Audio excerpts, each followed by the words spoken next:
What is History? By E.H. Carr.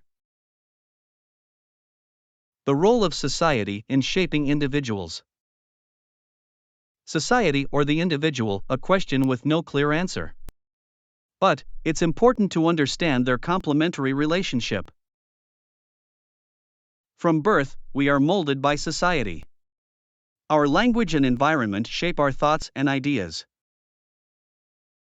The Robinson Crusoe myth highlights the impossibility of complete independence. Even Robinson carried his cultural and religious beliefs with him. Individualization is a product of advanced society. But, it doesn't mean society and the individual are at odds. National character is shaped by society and education. Human nature is a historical phenomenon, not a biological one.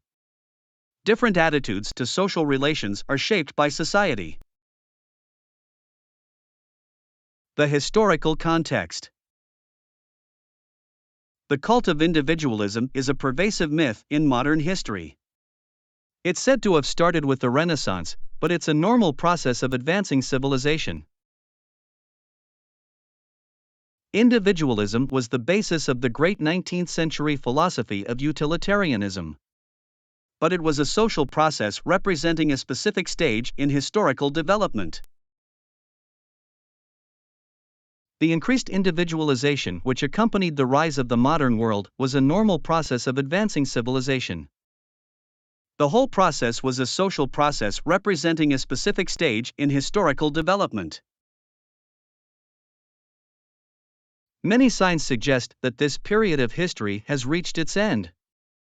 The ideology generated by this long and fruitful period is still a dominant force in Western Europe and throughout the English-speaking countries. Individualism has become today the slogan of an interested group and a barrier to our understanding of what goes on in the world. We shall arrive at no real understanding either of the past or of the present if we attempt to operate with the concept of an abstract individual standing outside society. The role of the historian. The knowledge of the historian is not his exclusive individual possession. The facts of history are a product of many generations and different countries. The historian is a social phenomenon, a conscious or unconscious spokesman of his society. He approaches the facts of the historical past in this capacity. The historian is just another dim figure trudging along in another part of the procession. New angles of vision constantly appear as the procession moves along. The historian is part of history. The point in the procession at which he finds himself determines his angle of vision over the past. The relevance of historical works. Classics like Grote's History of Greece and Mommsen's History of Rome are still relevant today. Grote's idealized picture of Athenian democracy reflects the aspirations of the rising British middle class. Similarly, Mommsen's History of Rome was influenced by the political climate of his time. His idealization of Caesar reflected the need for a strong leader to save Germany from ruin. Great history is written when the historian's vision of the past is illuminated by insights into the problems of the present. Studying history helps us understand the present by providing context and insights. The legacy of Sir Lewis Namier. Namier was a true conservative, unlike most British historians of his time. He believed that change was associated with fear for the future and could be for the worse. Namier's work focused on two significant periods in history. In English history, he explored the period before the French Revolution, where politics was still immune from the fanaticism of ideas. He also studied the European Revolution of 1848, a failed revolution that demonstrated the hollowness of ideas in the face of armed force. Namier's work shows that the intrusion of ideas into politics is futile and dangerous.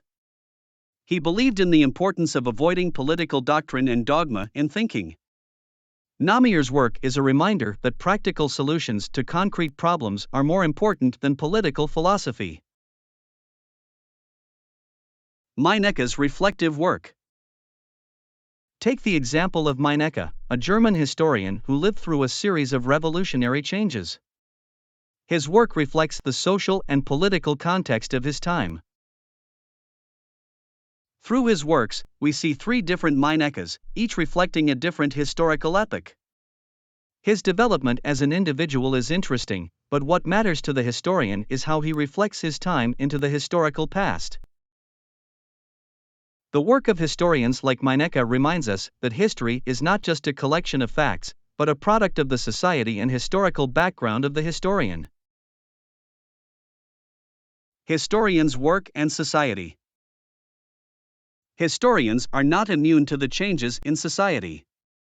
As society changes, so does the work of the historian. Take the example of Professor Butterfield. During the war, he spoke of the marriage between present and past, a reversal of his earlier views. Similarly, Gale's work on Napoleon showed how French political life influenced the judgments of French historians. Historical trends and interpretations are a reflection of society. The thought of historians is molded by society. The role of the historian and social context. Some historians believe that individuals are the decisive factor in history. However, renowned historians like Sir Isaiah Berlin argue that social forces also play a critical role. The bad King John theory, which emphasizes the importance of individual behavior, has a long history. However, this theory is problematic as it oversimplifies complex social structures. To truly understand history, we must also study the social context in which it occurred. For instance, understanding the social and economic conditions of the time can provide insight into why certain events occurred. History and social sciences. Early biologists classified species in cages and aquariums, ignoring the living creature's environment. Perhaps the social sciences today have not yet fully emerged from that primitive stage. Some people distinguish between psychology as the science of the individual and sociology as the science of society. But the psychologist who fails to study the social environment of the individual would not get very far. History is not just about recounting events, but understanding why individuals acted as they did. It's not just about individual qualities, but also the environment and context in which they acted. For instance, King John's badness was not just about his greed or stupidity. He was also the unconscious tool of vested interests opposed to the rise to power of the feudal barons. The importance of numbers in history. History is often thought of as the biography of great men. But numbers are equally important in shaping historical events. Carlyle and Lenin recognized the power of millions of individuals.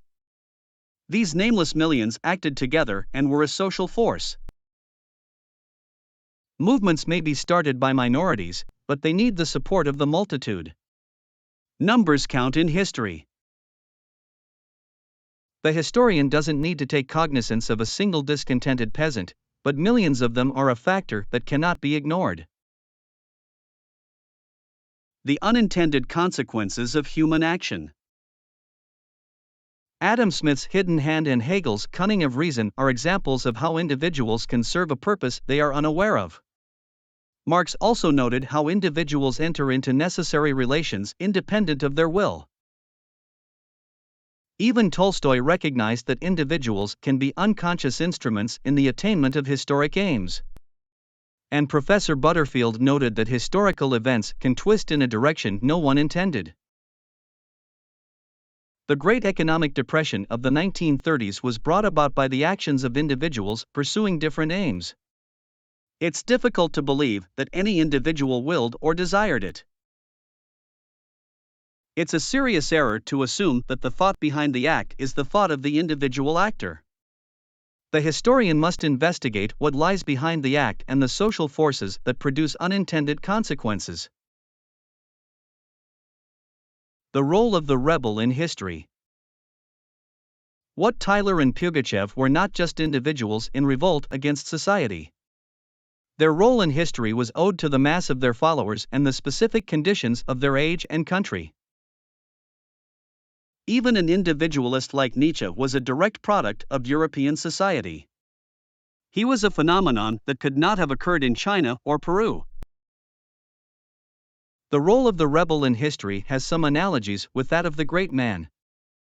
Great men are not outside history but are individuals and social phenomena of outstanding importance.